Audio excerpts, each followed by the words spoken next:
Hello everyone, welcome back to another episode of DINO-VALLEY. This is your friend Jurassic Gamer.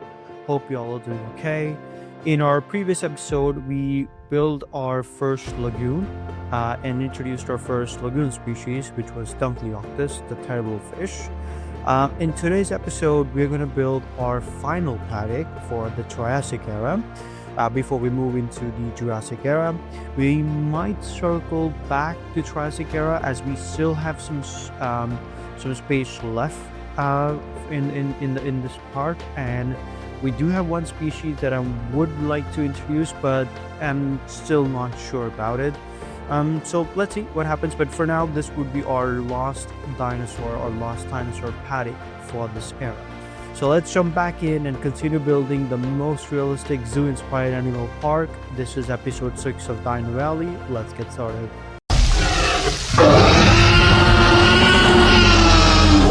So let's start with our build. So the concept of the build is the Dimetrodons are going to be in a pit, which is surrounded by mountain on two sides. And both the mountains are going to have different viewing stations. One would give you a ridge view, which is going to be a view from which will give you a view from the side angle of the paddock. It's not going to be too high, just a moderate level, so that the dinosaurs are below you, but not too up. So it's like a middle angle. The other is going to be a top view, which will be from the top of the cliff, and it's going to give you the front view of the paddock. So first, we're going to do the ridge view, the side view for the paddock. So just going to create these platforms, the base of the platform, and then just going to place two of them, so that we can have a large number of guests at a time, and just going to place the platform in such a way that it's half on the ground and half is hanging out of the cliff or out of the mountain, so that like kind of like a balcony view. So, and then I've already created this roofs for one of our previous episodes. We're just going to use them here. So pretty much this is going to be the base. So the base is ready. Now we're just gonna decorate it. First thing that might it comes in my mind for decorating is using planters. It's so connected to nature, plus it looks beautiful as well. So we're just gonna place these planters around the platform. And obviously we are creating these for guests. So we're gonna need sitting arrangements for our guests. So just gonna place benches in combination.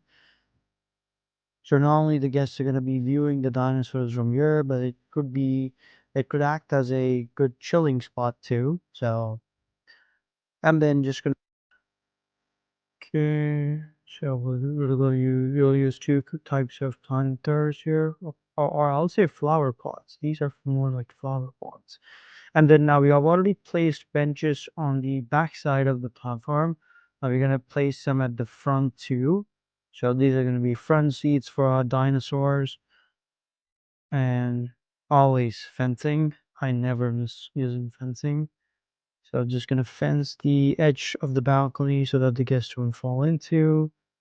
And then just decorate it with some plants or trees. Yes.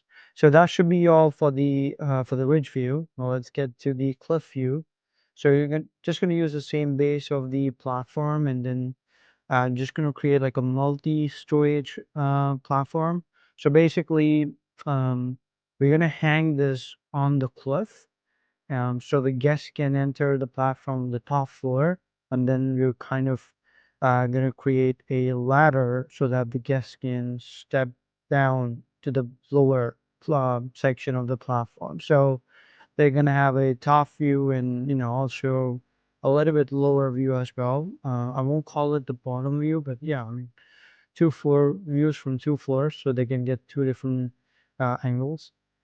And because we're gonna place this at on the place them on the cliff in front of the pit, so this is gonna give us the front view angle for the Dimetrodons. Um, I'm hoping, because this was going to be a little bit far from the ridge platform, so I'm hoping it does give a view of a good angle. We're first just gonna create um, the the um, the platform, and then we're gonna place it on the cliff. I always love to create the viewing stations or whatever modular building I'm doing. I love to do it far from the actual area where we're going to use it, so that in case if we need to do a correction or we need to do any changes, because a lot of times whenever I try to edit something, I tend to select the wider area, and a lot of time when I select that, I accidentally select things in the area which I should not select. So that's why I love to do all the building stuff away from where I'm actually going to use it. So perfect. So just going to put the ladder here, increase the size a bit. So our platform is ready. So what's left to do is just to connect it to the cliff. So I'm just gonna use that wooden platform or the wooden planks that we used as a base to kind of act like a connection between the cliff and the station. So we're just gonna extend it here, and then we need to make sure that the platform is properly secured, like it has protections from all sides, especially the bottom one, so that our guests don't fall off or no rocks or anything falls in.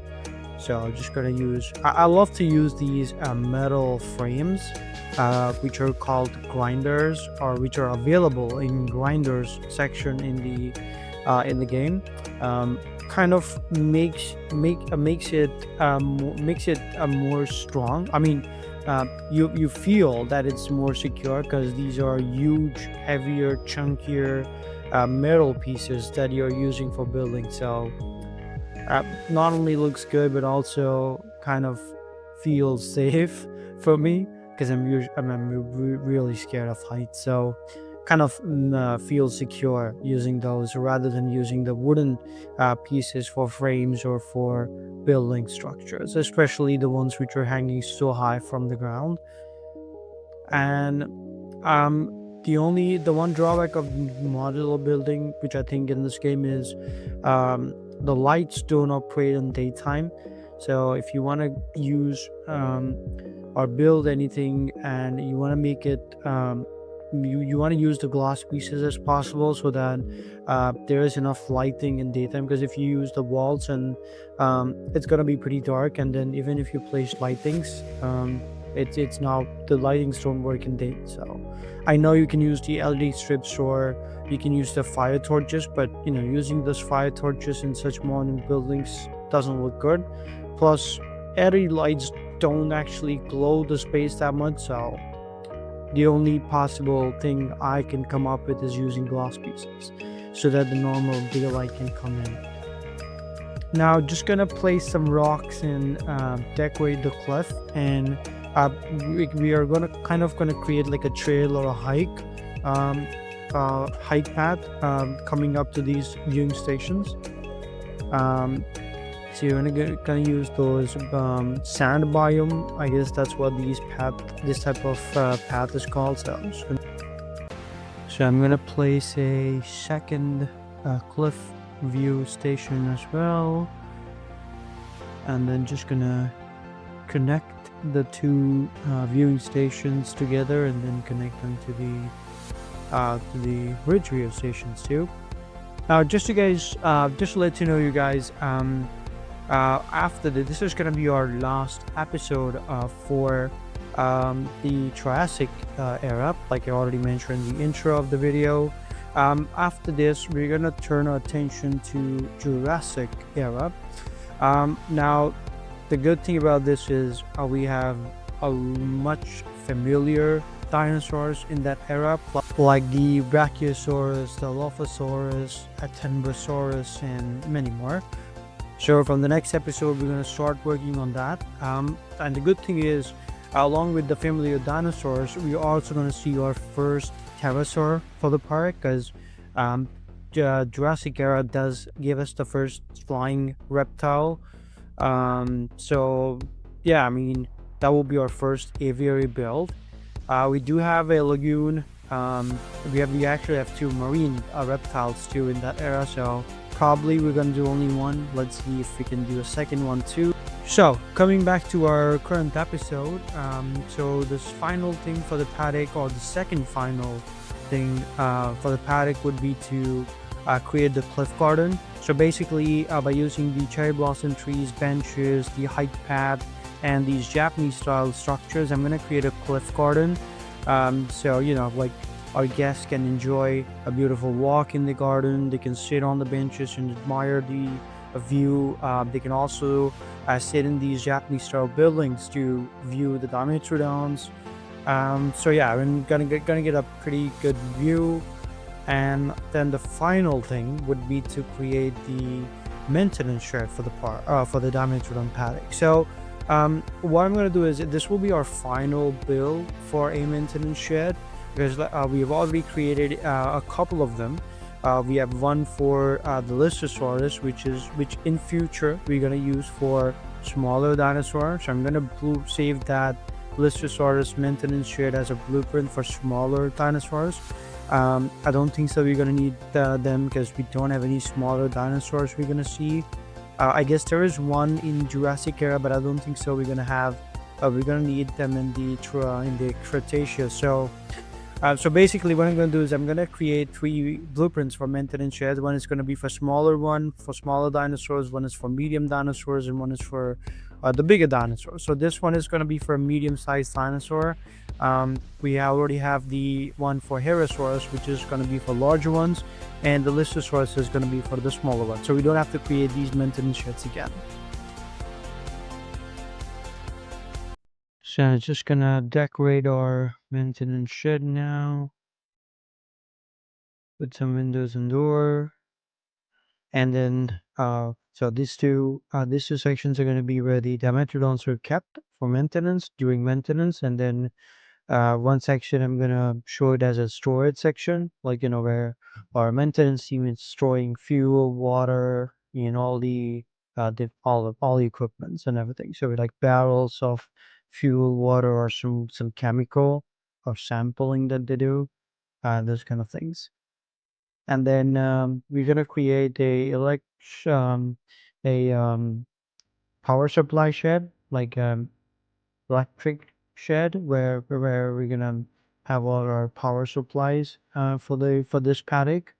Like you already mentioned, like we're not gonna take our dinosaurs every way to the main facility for check of everything. We're just gonna bring them here, even when the paddock is undergoing some repairs. And then to make the wiring less complicated, we're gonna have each paddock is gonna have its own power supply shed. So we're just gonna use the maintenance shed to house that power supply section too. And then just gonna decorate the house now with some flowers and planters.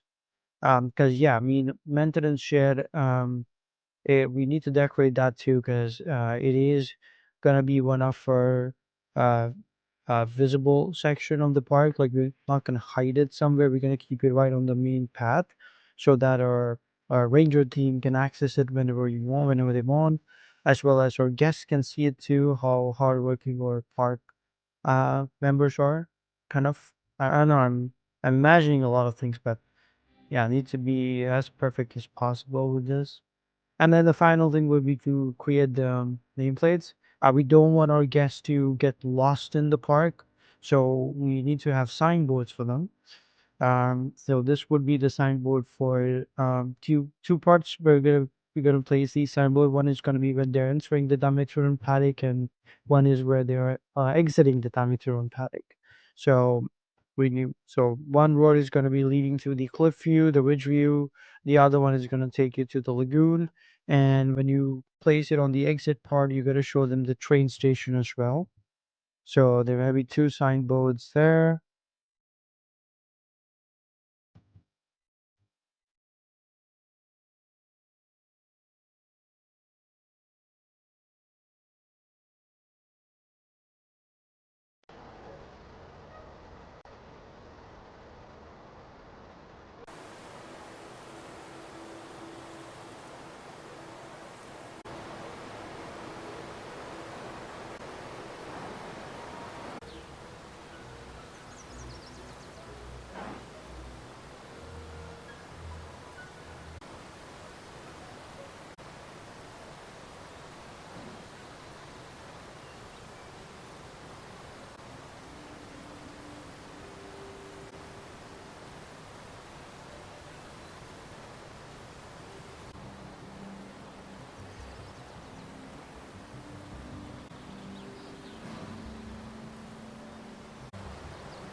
Perfect. So that's all for today's episode. Thank you so much for watching. Next week we are going to travel further in time from Jurassic era. We're going to enter the Jurassic era, and we're going to visit, or rather release, a ton of dinosaurs and marine reptiles on that. If you like this episode, do like and subscribe to Jurassic Gamer. Consider sharing it with someone who might enjoy it as well. And don't forget to leave your feedback in the comment box. I'll be back with another episode soon. Until then, stay wild, stay excited.